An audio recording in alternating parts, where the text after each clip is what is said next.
Valley, and it's a very strong league. Birmingham, Chatsworth is always dangerous. Cleveland, well coached. El Camino Real, I know Doug Coleman feels he's got a great team. Granada Hills, Tom Harp's team, the defending champion. Armand Mercado is a staple for high school volleyball in the city section. And the Toreadors are loaded. So, Will Reinhardt, when we talk about this league, we'll start with Birmingham. We might as well go alphabetically here. Birmingham's a solid team and a very powerful league. Yeah, Birmingham is. But what I'll tell you is that as I spoke to the coaches, Birmingham was not the school that came to the front when they were discussing. Anthony Thomas is a terrific coach, but he's graduated some talent, and they don't really figure Birmingham to be at the top of the league this year. So really the discussion came around the other 5 teams, and the West Valley is still the gold standard for us. Marvin Hall is noted for being a great official on the beach in volleyball, but he's also the head coach at Chatsworth. Danson Marvin Hall, what's he got for the Chancellors? You know, he brings so much experience and enthusiasm, and like you said, Danson Marvin Hall, I mean, he knows the game. He's been around at the highest levels, and just since last year, I've seen huge improvement in the winter leagues. We have to face him this year, and I tell you, our guys know we're in for it because the Chancellors are going to be back this season. Jeff Laidlaw gets the job done at Cleveland. We've seen Cleveland get to invitational finals and come close a lot of times. Laidlaw does a good job with both the girls and the boys. Yeah, and Laidlaw, he's an intense guy. I've faced him many times in the playoffs and have had some preseason matches. He's a guy who really gets his guys to commit. I think he likes coaching the guys best. And so, again, I heard from all the West Valley coaches, watch out for Cleveland. Because even though it's been Granada, Taft, El Camino a couple of years ago, Cleveland could surprise some teams. So I think, unlike Birmingham, Cleveland could be up towards that top of the West Valley. Let's talk about ECR. They're a team that a couple years ago made it to the championship match, lost to Chris Forrest's team at Palisades, and in a match that could have gone either way. It was 5 grueling games, and Doug Coleman's team had a chance, and they have a twins combination coming back that is very good. Yeah, so we've got Mike and Chris Dubois, and those two guys, I mean, they're 6'5", 6'6". They're going to be the ones who I think present the biggest challenge, probably for Taft, who I have picked as winning the West Valley this year. And those Dubois brothers, there's Chris, you can see right there, there's Mike. They're just huge factors, both literally and figuratively for the Conquistadors. So when you talk to Doug Coleman, he's very optimistic about his program, and I'm sure he wouldn't mind a rematch with Chris Forrest and the dreaded Dolphins of Palisades. All right, you're already getting those adjectives in there. Let's talk about Granada Hills, Tom Harp's team, defending champions. They did graduate a lot of players, but again, you hear their expression, they never, rebuild. They've always reloaded, and I'm sure Tom Harp will have his guys ready to go. Right, and so he started me off by talking about Philip Polakowski. And so Polakowski was an all-city middle last year. He's moving to the outside. They have a lot of graduation. John Benheim graduated from last year's City Player of the Year. City Player of the Year. They did win the title last year, upsetting Sylmar in an exciting finals matchup. But he's got a lot of young guys. Keep in mind, though, Randy, his JV also won City. And as you mentioned, they tend to reload rather than rebuild at Granada. So Taft, I think, is the favorite. You got to look at El Camino, Granada, and Chancellors, possibly Chatsworth being in there. All right, the team you like is the Taft Toreadors. We've already documented Armand Mercado. He won the Division II Girls Championship with Taft. So I mentioned at the top of the program, Harp's going for a double-double. Well, so is Armand Mercado in a sense. He'll play D1 volleyball with this group, and he's got a guy by the name of Scott Sanderson, who is huge and talented. Right, and so Scott, I want to say he's 6'8". I mean, we've played against him several times now. He's a beast. He's a big guy. His problem in the past has been his speed, but he's picked up on that. And so now you see the Toreadors running that middle without fear. They've also got a dynamic outside hitter, a guy named Kenny Molar. So all respect to the Kenny over at Palisades. I have a feeling those Toreadors are going to be heard from, and potential City Players of the Year in Sanders and also Kenny Molar. Izu Chukwu. Not the best players. It's an interesting list. It's a very good list, and let's go over some of the guys who could be the City Player of the Year. Now, again, there are different divisions and different players will stand out, and we'll have multiple award winners this year. We have to start with Kenny Izu Chukwu, that man with a 43-inch vertical leap that's being heralded by a lot of different schools. And Izu Chukwu comes up big. He came up big a couple years ago for Chris Forrest at Palisades, and one would think he has an outstanding chance to be the City Player of the Year. There's Scott Sanderson, that tall mammoth gentleman who performs for the Taft Toreadors, and whenever you think of Taft, they always seem to have some size. Armand Mercado gets guys out there to play, and Sanderson is another good one.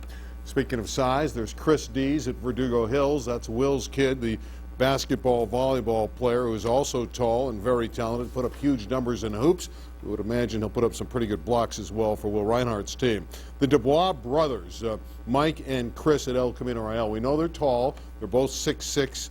I think Mike averaged about 15 kills a match last year, so one would imagine he'll put up a lot of numbers again this year, and so did Chris. So that tandem, those two brothers, those twins, should do a great job. And then there's Connor Gill, a steady guy, averaged about 3 or 4 kills a game last year at Venice High School for Hunt's team, and we would imagine that Connor Gill will be another all-city performer for the Venice Gondoliers. Those are some of the candidates, and I know there's other schools in the lower divisions that'll have players that'll probably be City Player of the Year candidates in their particular category.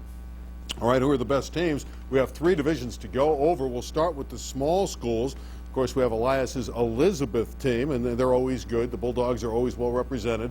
We know they're well coached, although Elias is waiting for some of his players to come out for volleyball. There's Fauché, who was very strong last year and figures to return and be a dominant force at the Division III level. There's Laces, which is an up-and-coming program that's improving, and Northridge. Those are the 4 schools we see in Division III with an opportunity to win that small schools championship at Roybal on May 22nd. All right, let's move ahead to Division II, and we have a number of schools here, and it really speaks to the competitive nature of D2. Bravo, who is so strong and is very talented with a lot of experience. Eagle Rock, who's done yeoman work already and has a win over Will's Verdugo Hills team. We have L.A. Jordan, and the guys have talked up L.A. Jordan throughout this program. King Drew, with a lot of athletes returning. And remember, they finished 3rd in the Marine League last year, so they were competitive with the big guys. Verdugo Hills with Will's team, and of course Westchester. Those are the teams in Division II. As for Division I, the usual suspects: El Camino Real, the Conquistadors. We just talked about the twins, Mike and Chris Dubois, who are outstanding players. Palisades, and let's talk first about Granada Hills. I can't overlook Granada Hills. Granada's so good and so talented under Tom Harp. They're the defending champions, so we got to have them on the list. Then Palisades, of course. Chris's team, in my mind, is really a favorite this year. Taft, Armand Mercado does a great job every year, year in and year out.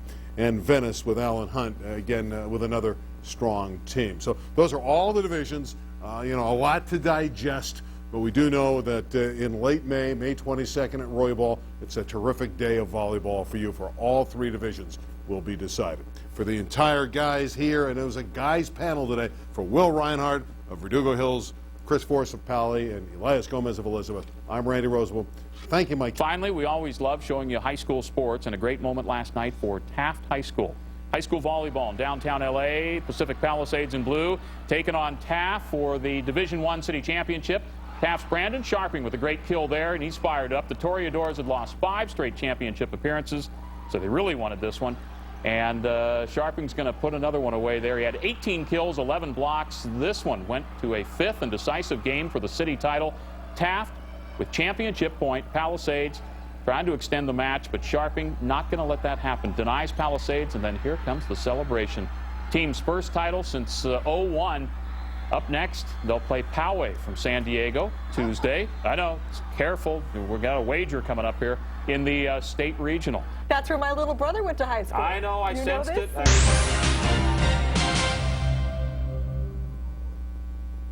On this week's High School Sports Rewind, it's finals time. No, not in the classroom, but on the court, as Pacific Palisades takes on top-seeded Taft in volleyball.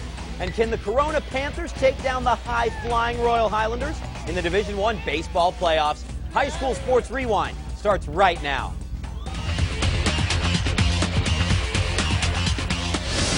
Hello, friends. I'm Danny Page, and welcome to High School Sports Rewind. Taft is miraculously making their 10th City Section volleyball finals appearance in the last decade and a half as they met Pacific Palisades in the CIF City Section final. Vincent Taborn reports. Everything is set and ready to go. We have the best 2 teams in Division I boys volleyball playing for the championship. After splitting games 1 and 2, Palisades found themselves playing from behind in game 3. Palisades trailed 7-15 after this kill from Josh Kanan.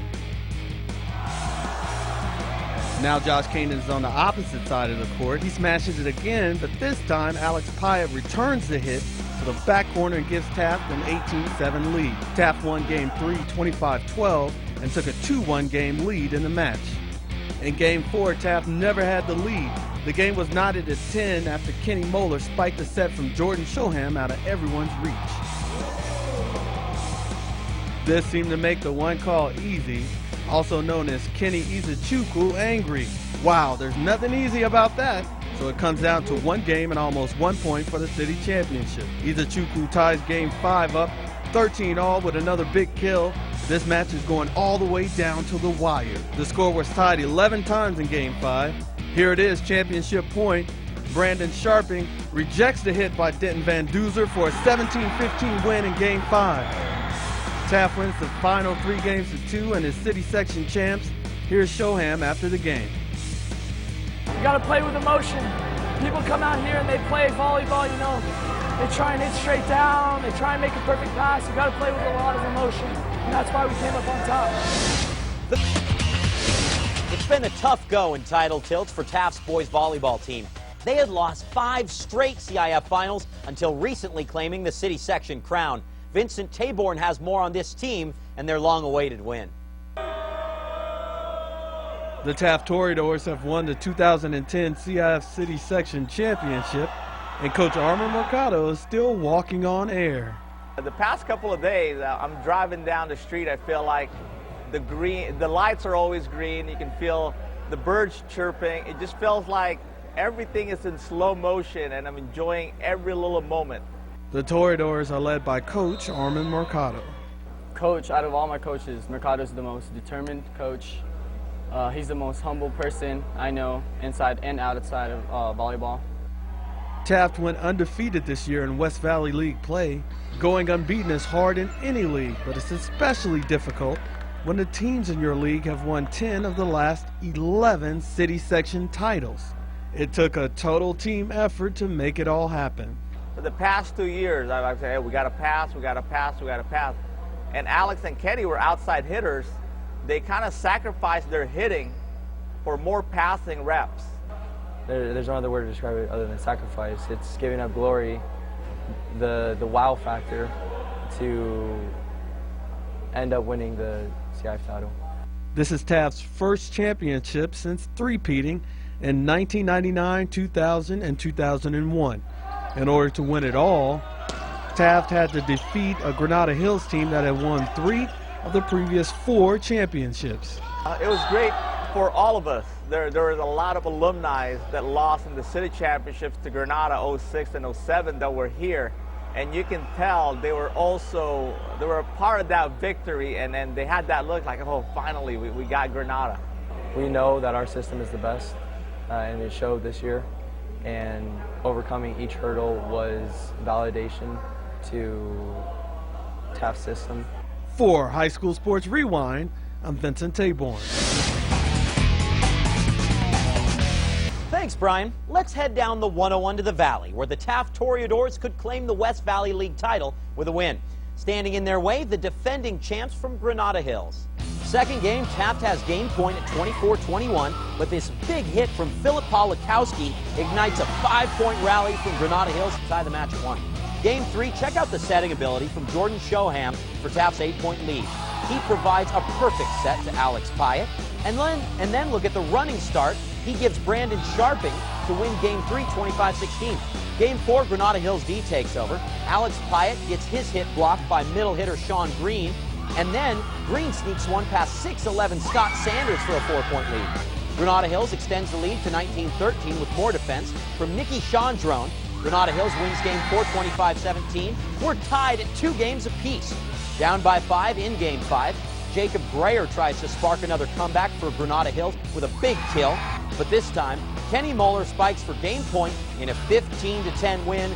Taft wins the match 3 games to 2 and the West Valley League title.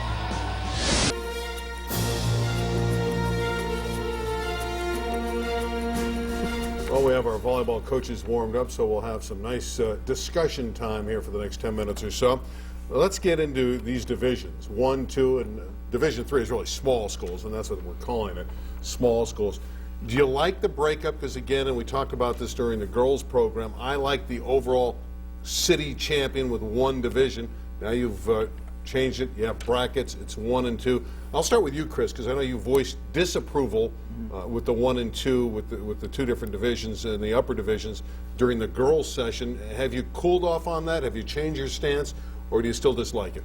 Well, because I'm in D2, it'd make my life easier actually, because I don't have to play Granada next year. But I know that Tom Harp from Granada Hills will agree with me that when you make 2 divisions and then there's 2 city champions, it really takes all the prestige away from being the city championship, just like you were saying. And he didn't like the idea. I didn't like the idea because I'd won back-to-back, and now all of a sudden you're sharing a title with another school that maybe may not be deserving or not. I mean, and you can't. There is a small discrepancy between Division I and Division II, just by school size. But yeah, I kind of backed off on it a little bit. Okay, so you like it a little bit better. Will, what are your thoughts? I really don't have a choice, to be honest. Well, it created an interesting dynamic last year because what you ended up with was the West Valley #1, Granada, as the Division I city champion, and the West Valley #3, Taft, as the Division II city champion. So if you're Birmingham and you beat Taft twice, and Taft's girls are rocking shirts that say city champs on it, and they're having parades for them, and they got trophies and whatnot. Right down Ventura Boulevard, they had a parade? Well, I don't know, but you beat them twice. Right. And yet they're city champions, and they're like, well, what'd Birmingham do?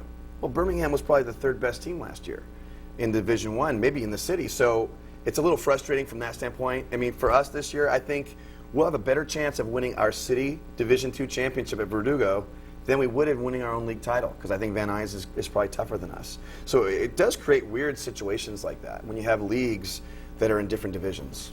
Now, Elias, you're a little bit different here because you're in the small schools division, so life's pretty good for you. It really hasn't changed. Well, for us, it hasn't changed. We're in a larger school, but we have D1, D2, and D3 in our league. West Adams is a D1, Bravo's made with D2s, so it is tough.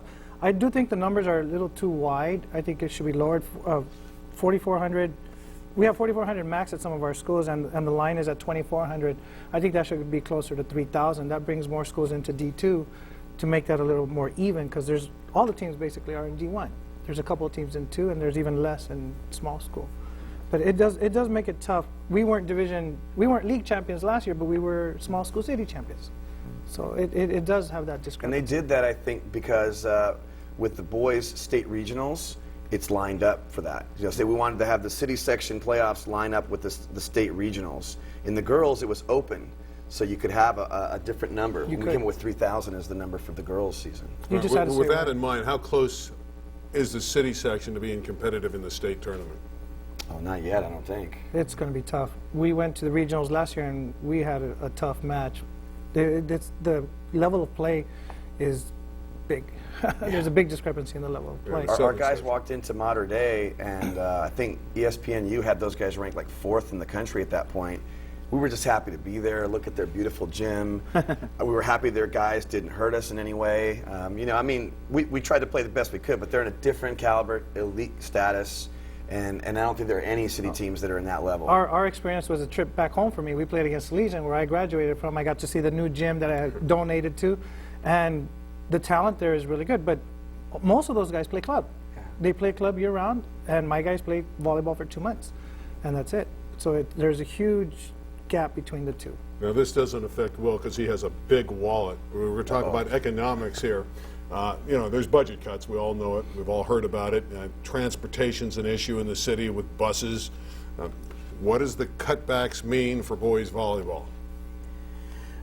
I know that at my school in particular, being a charter school, and we've finally broken off from LAUSD, LAUSD actually told us that for the 2010-11 school year, we are not providing buses, so you will not get kids bussed in anymore. So they have to go out and find their own transportation to get to school. Now, for volleyball, boys and girls both, there's only 2 or 3 girls that actually get bussed in. But for the other sports, other than volleyball, it's going to be drastic because you're talking about football and basketball, where a lot of those, it's heavily weighted on kids that are brought in by bus. And for us, that's one thing that's cut.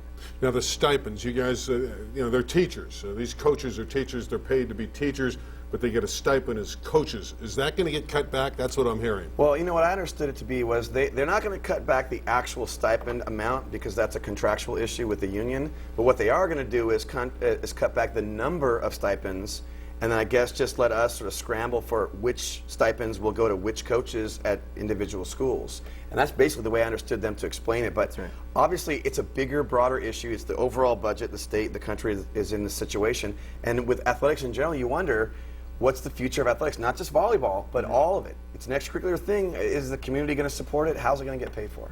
But I look at Chris, and Chris is a volleyball coach. I mean, you want the stipend. It pays for an extra Christmas gift here or there. But it's all, especially with the newborn. But I know that it's about coaching volleyball. You're getting a salary anyway. It's not about the stipend. Right. I don't look to the stipend when I'm putting in 1,000+ hours per season. I'm not here for the money. I'm here to be around the sport. I like working with kids. I like seeing kids, players or young students take volleyball into their lives and play it for the rest of their life. To me, that's payback. And when kids come back to me and say, "Yeah, I'm playing at UCLA now," and you know they played for me, that's a great feeling. But you know, I mean, I think Chris and Elias and a handful of these other guys that are in the Coaches Association are the exceptions. I think he's an exceptional coach. And when we go back and forth talking about why isn't this school good or that school, at a certain matter, it does matter what they're paying these guys. And there are a lot of people who won't do it. He loves the game. He loves Palisades. He'll do it. He's a special guy. And let's be candid. There's thinner margins for people now. Yeah. Even if it's an extra few $1,000s, that adds up. And in this day and age, people need the dollars. I want to move on to another topic, though, about this new ball that you're going to play with. I know the white ball is effective, but and it may not happen this year. But you're going to use a colorful ball. It's like the old ABA basketball. What are you guys doing with this different ball? They're doing that in college already, and so I think it'll maybe give some assistance to the officials to be able to look at rotation on the ball and so forth. But there's going to be multicolored balls available. You can still use the white one if you want, if your team chooses. So it's to. optional. It's optional. Right now it's optional. Yeah, and you could use any color at the moment. Right. They're trying to establish a certain color within LA City, but that hasn't gone anywhere yet. All right, the no contact rule. I know last year we were talking about that, where you could coach your volleyball players, but once the season was over, it was hands off. They had to go do their own thing. That's changed, I understand? That's changed, and for a lot of coaches that have been, I don't know how to say it without to be proper. Cheating? But they're coaching club, I guess what do you call it, under the table, and they weren't letting anybody know about it because there is some money involved in that. But now, I mean, that's where Southern Section leagues are. They did away with that rule, I think, a year ago or maybe 2 years ago, but still a lot of coaches were coaching their players year-round.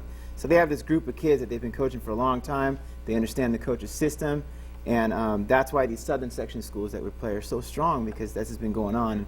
Plus, there's the money around there to pay for it. But as far as no contact rule, I think it's great because now you can create a team and just stay with them for 4 years. And it was a nightmare to enforce. So if you're the athletics department and you've got to try and check on, who's going to know who's in the gym at what time and so forth?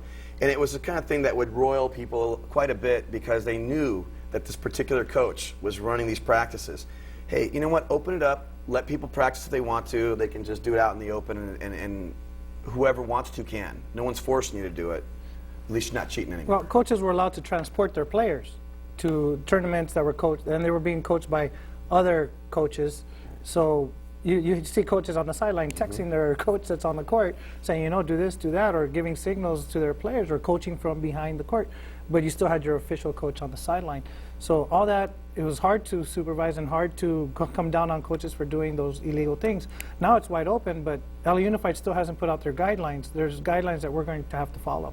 One other rule they use in club, and I want to ask you guys how quickly it could get instituted on the high school scene, is if I go up for a block and I hit the net, then obviously it's a penalty. But if the ball goes to the outside and I go up and block and hit the net, in club you're okay, as long as it doesn't interfere with the play.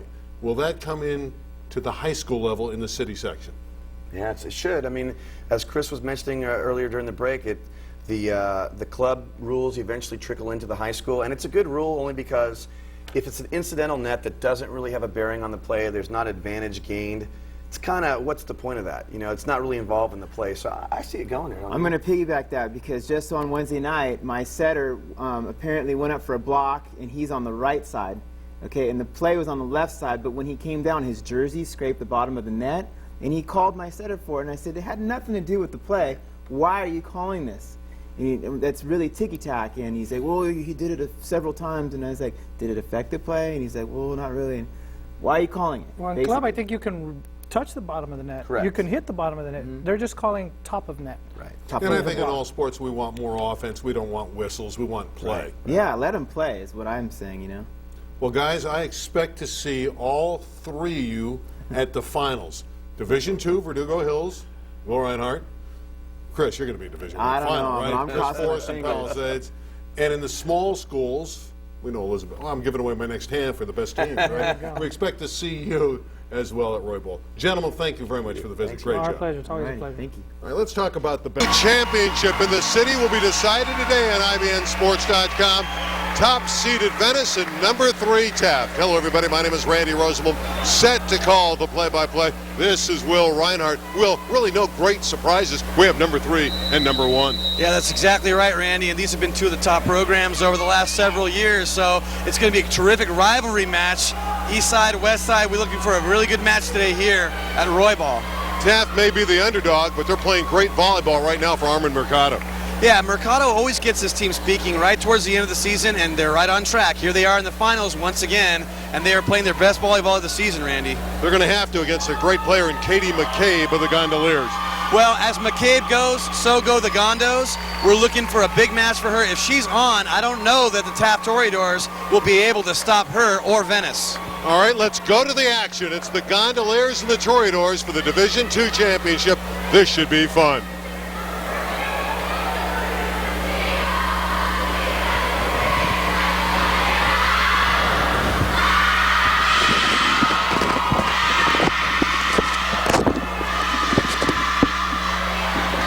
So here we go, Randy. We're looking at two of the most outstanding teams in Division II. Number 1 ranked Venice Gondoliers and the number 3 Taft Toreadors. What I love about this, Will, is the raw emotion that is prep volleyball. Taft in the red. Again, they're the number 3 seed. The blue and white of the Gondoliers of Venice. I mentioned Armand Mercado in our opening, but also on the other side is Alan Hunt. And these are two very established head coaches. Yeah, they've both been with their respective programs for about a decade, and they've built powerhouses, one over in Venice and the other in Woodland Hills.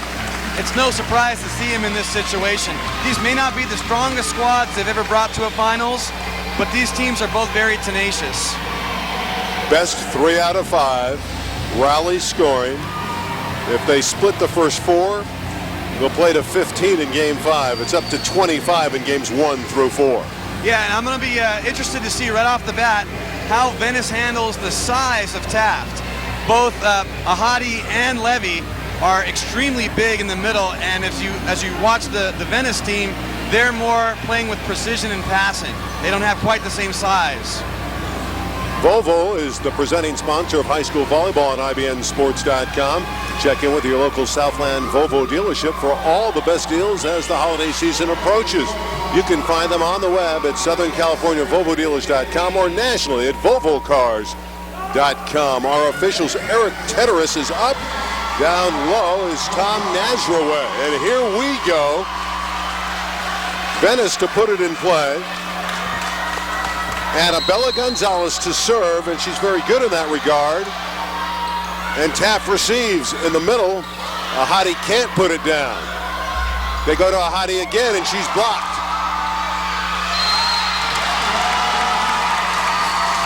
So the first point of the match goes to the Gondoliers. Just a little wide on the ball on the line right there. Of course, emotion plays a huge role early in every match. Number 9, Molly Liss got in on that one and blocked it for the Gondoliers. Malal controls. Klein out of the deep court. McCabe digs. Ahadi got up on the net. Taft with ball control. That attack is long. Samu, he hit it too strong. 2-0 for top-seeded Venice. And there we see an error again. Once these emotions settle down, we'll see what these two teams are really about. Both teams early on making the errors. Gonzalez with the service mistake. It's 2-1. Taft serving for the first time. Naz Malal, the lefty. Avery Rice just has to bump it over. Free ball for Fowler. McCabe with the dig, but it's wide. Point Taft. Yeah, unfortunately, Katie McCabe not able to find her balance on that play. Shanking the dig out of bounds to the right side, and we're tied up at 2. We expect a very competitive match. Gonzalez played that serve. That ball's hit long. A violent attack, but it was hit too strong by Takagachi. Error's a factor early on. These players have got to settle down emotionally so they can get that early jump and win the first set. 3 straight points for the Toreadors to grab the lead very, very early. Avery Rice, overpass, but Taft able to play it. Fowler bumps it into the net, and we are tied at 3 apiece. Yeah, nice, powerful kill there by Rice, who's set to serve. They're going to be depending on Rice throughout the match to give Katie McCabe some balance. Rice playing with torn ligaments in that right wrist. She'll have surgery after the season, and Rice digs. Fowler can't play it. Point, Venice. Sarah Takagaki is very active early, number 20.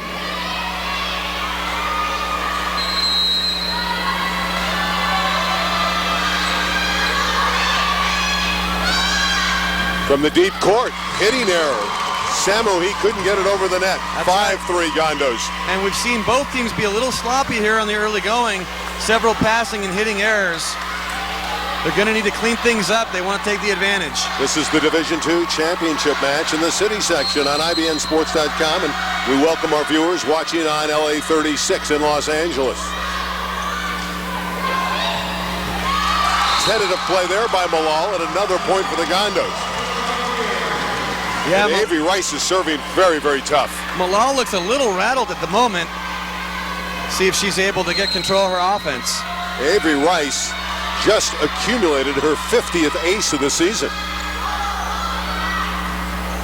Malal to Klein. Again, it's going to be a free ball for the Gondos.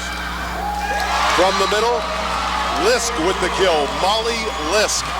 That's a real good sign for the Gondos. If Lisk can give some extra firepower, Venice is going to be very tough to stop this afternoon. Venice on a run of 4, and they lead 7-3. Fowler wants it outside. Here's her attack. Beautiful dig by Robinall. Some terrific pop on that last kill by Tamar Fowler. Making them eat the leather. They're going to need that from her throughout the afternoon. Last shot did not clear the net. A point for Taft. They're down 4-7. And Klein serving. This is McCabe, the all-star. It didn't clear the net. It's 4 contacts, another point for the Toreadors, and they're within 2 at 7-5. Yeah, Toreadors making a nice little push to get back in this thing. They don't want to drop down too many points. So in rally scoring, it's hard to come back if you give the other team too big of an advantage.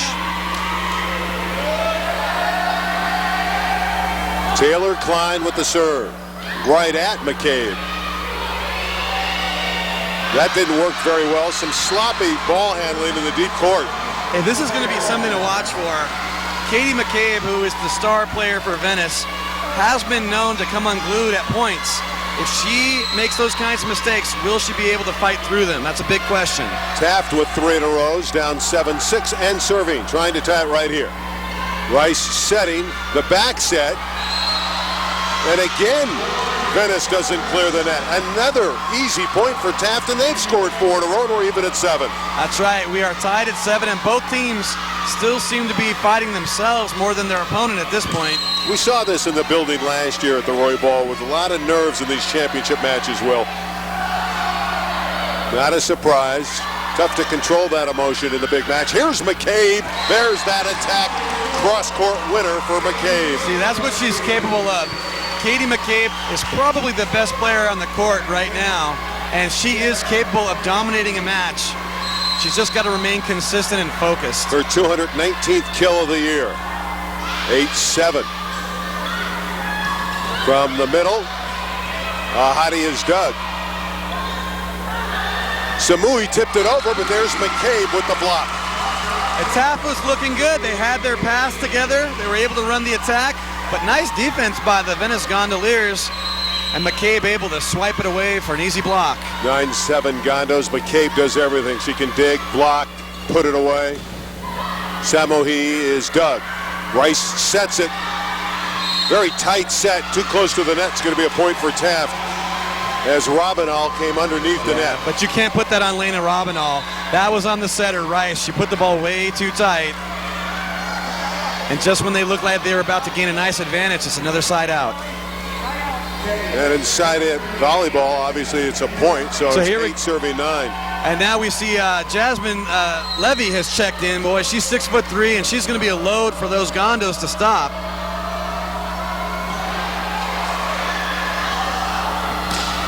Robinall goes down the line. 10-8 Gondos. I like Robinall. She seems to be very accurate with her placement of the shots. Yeah, and at 5'3", what a spark plug for them playing on the outside. Not a lot of size for the Gondos, but hey, she's efficient. Colleen Cano in to serve. Wow, what a break. That went over and it handcuffed Venice. The ball slipped right underneath Katie Mercado's block, and what a huge break for Taft, because that was an easy put-away kill. But unfortunately, Mercado mistimed her block. Natalie Taftian, defensive specialist, 5'5" senior to serve. I love the name. Taftian, her first name starts T-A-F-T, just like the school she's playing for. We have a double contact ruled against Venice. Point for the Toreadors. We're back to where we begun, tied at 10. Yeah, mishandled ball there, Avery Rice. It all comes down to good passing. Every coach will tell you the same. And the poor pass put pressure on the setter there. Taft in with a deep serve. Gonzalez can't play it. Point Toreadors. You know, there's a lot of noise in the gym, but you got to have better communication. And for Annabella Gonzalez, she's on an island. Someone's got to let her know that ball was going out. Gonzalez, the libero. That's why she wears the different uniform. She can't attack out of the back row. Danielle Tyler's the libero starting for Taft, and she just dug it for the Toreadors. Here comes Klein, the back row attack. Gonzalez got to that one. Mercado is blocked by Levy. Levy of Taft, and Taft leads 12-10. If you're going to attack the middle on Taft, you better give some room for the hitter to find an angle, because Jasmine Levy is one big blocker up there at the net. 6'3" is Levy. Long arms. Back set, McCabe, she's blocked. McCabe again. And McCabe able to overpower Taft and get the point. 12-11 for the number 3 ranked Toreadors, who are receiving in this first game. And McCabe will go to the jump serve. And an ace. We're even at a dozen. So each team has had an ace, and each team has had an error on service. Katie McCabe now in the 6-2 offense. She'll be setting in the back row. Avery Rice moving up to hit on the right side. Venice in the playoffs has knocked out Lincoln, Bravo, and in 4 games they defeated a very good Van Nuys Wolves team. That shot is long, but there was a touch, so Taft gets the point. Taft's victories have come over University Grant, and they knocked out the 2-time defending champions Palisades Dolphins in 4. Did the Toreadors in the semifinals. Chris Forrest thought he had another good team, but Taft knocked him out of there. 13-12 Taft serving and leading. Here's Avery Rice bombing away. Catching the line barely, but that'll count as a kill. Avery Rice this time hitting from the outside, putting away a nice ball for the Gondos. You might meet a nicer young lady than Avery Rice. Delightful to talk to, and she's a tough one though on the court. Completely different personality when she's out there. Robinall just taps it on the other side. Taft goes to work. Levy spanks the winner. That's where Levy can hurt you. There's really no answer for the Gondos for the size of Jasmine Levy as she checks out. Nahadi returning back to the lineup for the Toreadors. Melissa Lopez, another defensive specialist, 5'4" junior, is in to serve. Armand Mercado's going to his bench extensively. 1-point lead for Taft. Katie Mercado can't put it away, and Klein will just bump it over. Teams have settled down. Rice.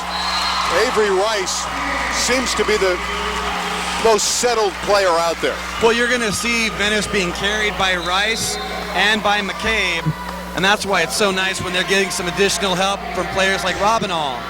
Rice has 147 kills this year. Taft doesn't keep statistics. Armand Mercado doesn't believe in it. He thinks it's a thing you don't really need. He knows who his good players are. Great dig by Gonzalez. Oh my goodness. Now, Venice loses the rally, but what about that effort by Annabella Gonzalez? Yeah, Gonzalez, and then following up Gonzalez, number 20, Sarah Tagaki. They both made an excellent effort to try and save that ball, keep it in play. 15-14, Taft clinging to a 1-point lead. We go to 25. You got to win by 2. McCabe will try to set it up. Takagaki is dug.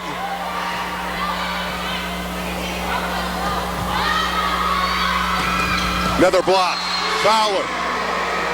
Tamar Fowler, number 21, with help from number 26, who is also huge in there, Fatimi Ahada, who's worked very hard, gotten much better, and has made herself an established middle blocker. 16, serving 14.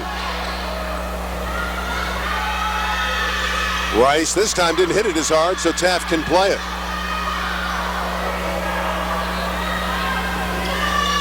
Mercado.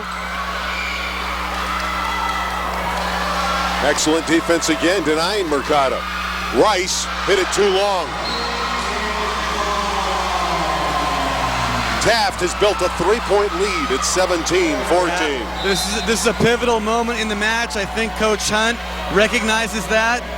He wants to slow things down a little bit with the substitution right here, bringing in Colleen McCabe, the sophomore, little sister of Sarah and Katie McCabe. Takes Robinall out of the lineup.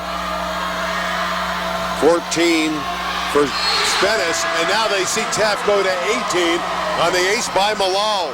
Yeah, and you're going to see a timeout here. I mean, he can't let this thing get out of control. 18-14 the score. And you know right now it's nervous time for the Venice Gondoliers. This match is sponsored by the Doctor, your automotive specialist, home of the original 2-year, 1 million-mile warranty on all automotive repairs. TheDoctorService.com. Well, you know, I'm curious to see how Venice is going to respond to Taft's size. As you pointed out, and I think astutely so, they both settled down. But now we're starting to see the size of Taft playing a pretty big factor, no pun intended, playing a pretty big factor in the last 5 or 6 rallies. Division II championship at stake. Now, Will, this is different. We've not had a 1, 2, 3 alignment in the city before this year. They had one big pool and a small schools division. Palisades has dominated the big pool. Now it's all broken up. We'll have a Division I match later that we'll have for our viewers. But this is Division II, and how do you like the change, the difference in a 1, 2, 3 opposed to a major one-division championship? Right, you know, the Coaches Association made a decision to get an additional team into the state playoffs, and doing so, they went with the enrollment-based Divisions 1, 2, and 3, and I think that's it's going to be interesting to see how that plays out. Another long rally. Chance for Taft to build their lead to 5. Can they do it? Fowler with the attack. Unfortunate because the ball was hit wide, but Taft was into the net. So, Venice was into the net, so Taft builds a 5-point lead now. 19-14 Toreadors. In your mind, is Venice the favorite here, even though I know they're the higher seed, but Taft is playing so well? Who's the favorite in this match? Venice is the favorite in the match, but not prohibitively so. There was a lot of parity this year in Division II. There's when it goes over. McCabe and her partner up at the net, Lisk, able to get that to fall. They're going to change the call, though. Well, I believe. Nope, now they give it back. Well, I'm not sure. They're going it back to Taft. Yeah, the head official ruled that there was 4 contacts, that the ball never did cross the net. And that means it's 20-14 Taft, closing in on set 1. That was strange. The point was already on the board for the Gondoliers, and that's a huge lead. Remember, they go to 25 in game 1. Tyler with the dig, the libero. Amati just tapped it over. Here's McCabe setting, and Lisk has the winner. You know, we're looking at Molly Lisk. Her sister Kelly was outstanding on a team that reached the championship just a few years ago. No, absolutely. And you know, I'm thinking that these two teams are getting into the latter stages of the first set. It's going to see which team has got that championship caliber leadership and poise to be able to get through this. You hear it so much, Will. It's about finishing, and in volleyball, it really comes down to how do you finish out games. McCabe straight down. Tremendous power by Katie McCabe. Katie McCabe is rotated to the front row at a very fortunate time for the Gondoliers. They need the firepower. 16 serving 20. Don't go wandering off here in game one. The Gondoliers are #1 for a reason in this division. There's another overpass and another point. Hey, lucky break though, because I thought Molly Lisk pushed that ball a little bit, but it did catch the line, and now it's a 3-point game. Avery Rice serving 17-20.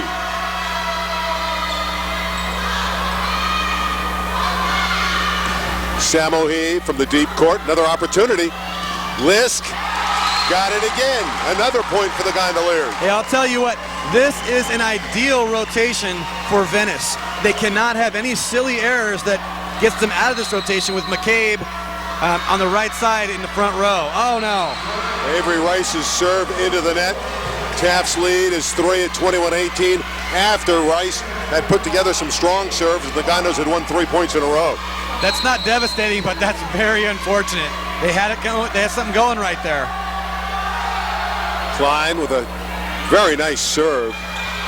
McCabe had to go down and dig it. McCabe with the strong attack. Gonzalez with the set. Here's Rice. Takagaki couldn't put it away. Fowler with a strong power ball. Robinall runs it down.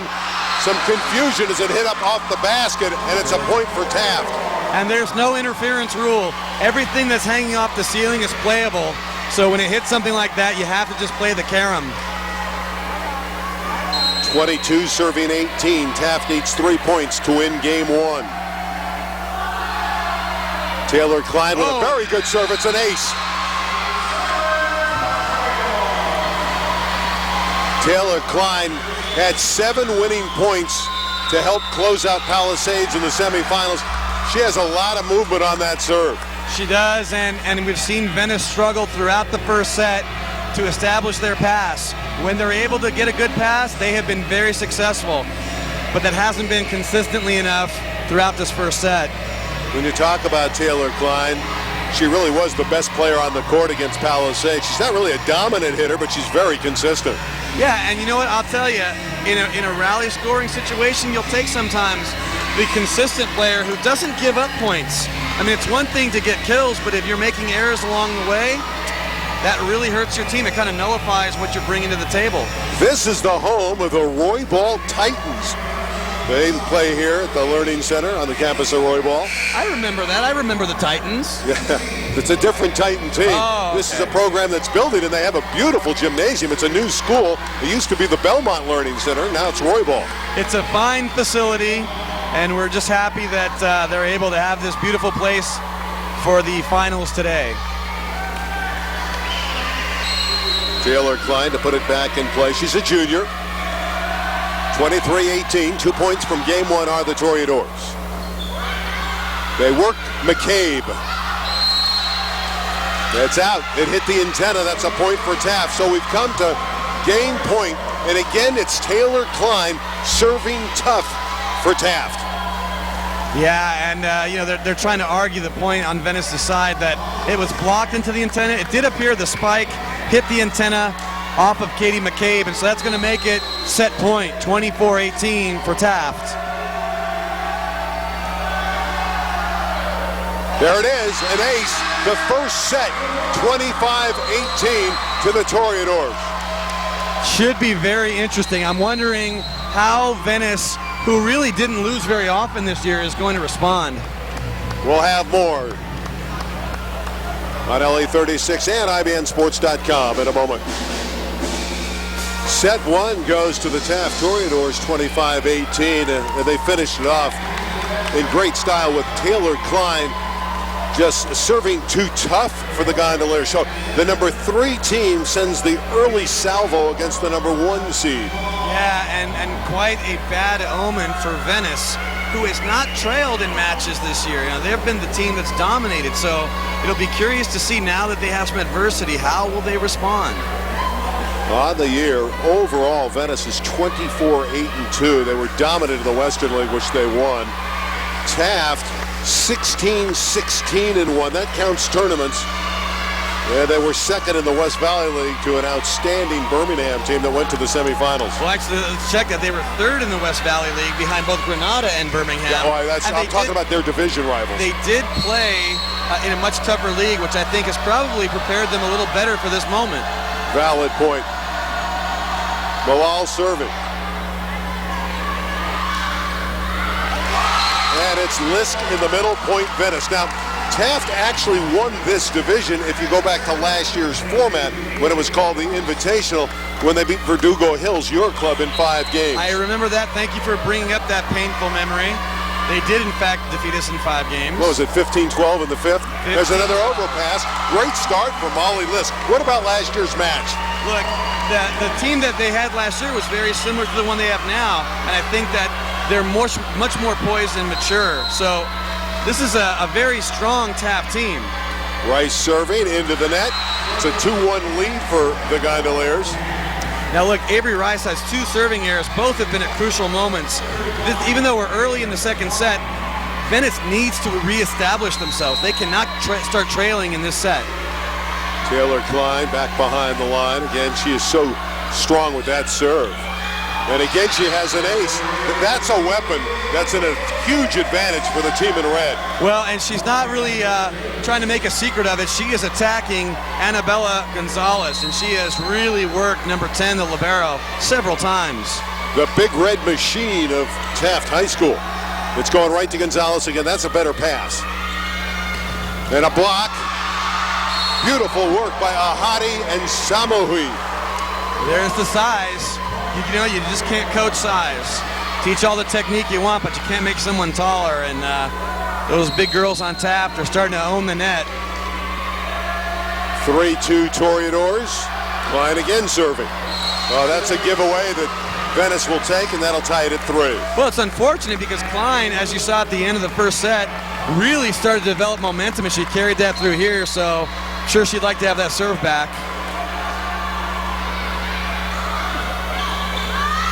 And a tough serve for Takagaki, and that's an ace. In girls volleyball, Will, you see a lot of service aces and service winners at this level. Absolutely. I mean, the skill level is still in a developmental stage, and these teams are showing their inconsistency. So you'll see a lot more aces and errors. Rice setting to McCabe. Good block there by Ahadi.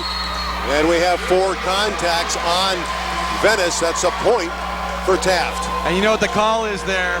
Is that the libero set the ball in front of the attack line. And if you understand volleyball rules, a libero cannot set a player who's hitting in the attack zone.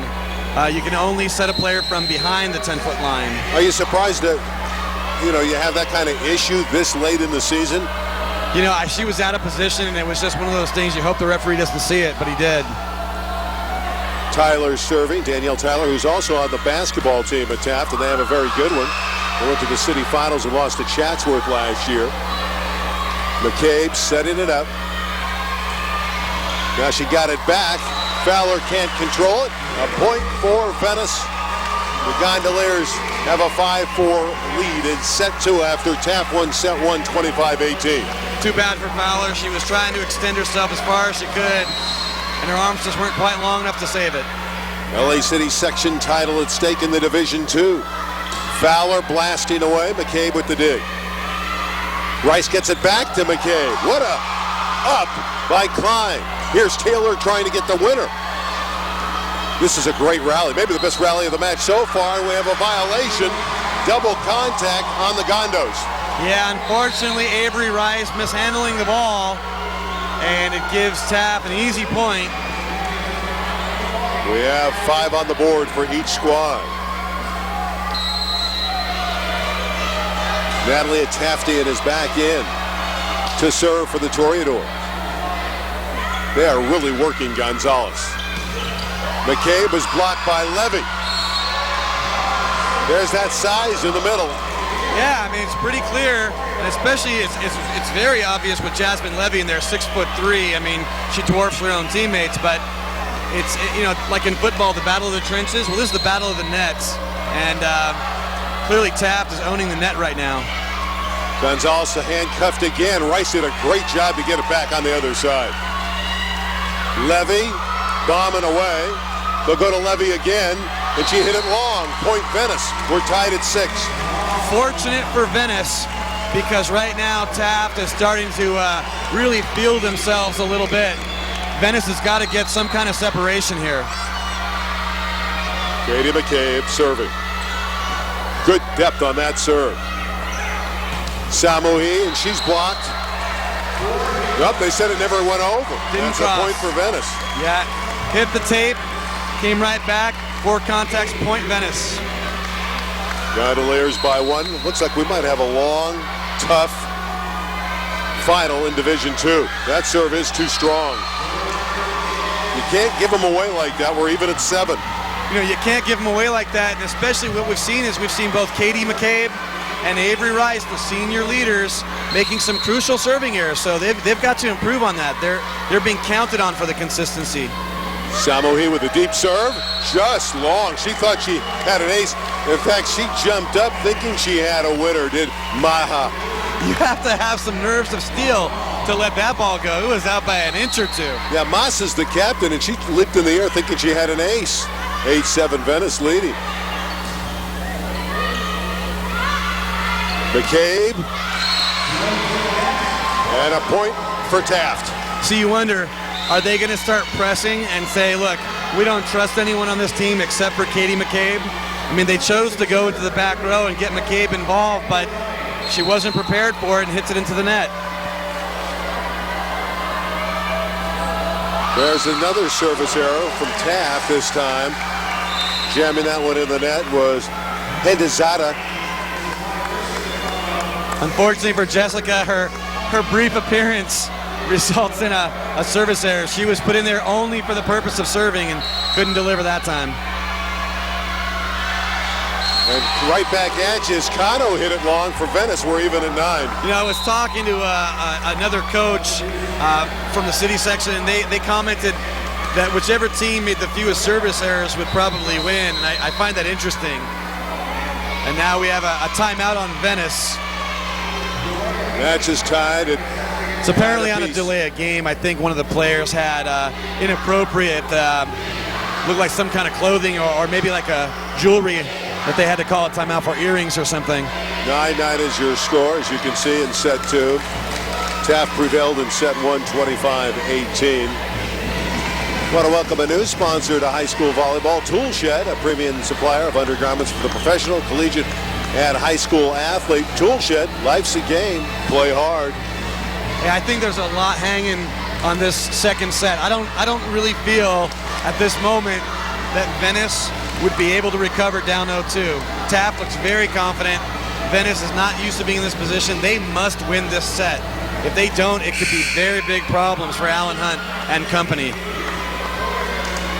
Yeah, Taft has served better overall than Venice. There's been some errors on both sides, but when you take a look at the big picture, Taft has served a little bit stronger because of Klein's presence on the court. There's a shot that's perfectly put down. What a beautiful stroke by Takagaki. You know, I think it's a great point that you make there, and you know what it is, why you feel that Taft has served better? Now look, they have 3 service errors in this set alone, but they're getting aces. And you haven't really seen very many aces from Venice, just the errors. I mean, they've had an ace or 2, but Taft is offsetting their mistakes with aggressive serving aces as well. Well, it's always an advantage to get quick, easy points. Here comes Fowler. Can she get a quick, easy point? She tools it off the block, point Taft. And just to follow up that point, how did the end of the first set take place? A Taft ace. So the aces have been piling up for Taft, and Venice has not been able to get as many. And it was Taylor Klein at the end of the first set, and here she is again, poised to try to give the number 3 seed the lead. We're tied at 10 apiece. Set 2. Rice goes to McCabe. Katie attacks. Klein digs. Free ball, Venice Gondolier. Back to McCabe. There it is. She tips it on the line and scores with it for the Gondos. Beautiful effort on the dink by McCabe. That's smart. I mean, you have a horse like that, you got to work her. She's the one who's going to bring the majority of your kills for you. Takagaki serving. 11-10 Venice.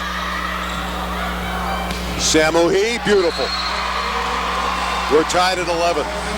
Taft's not backing down.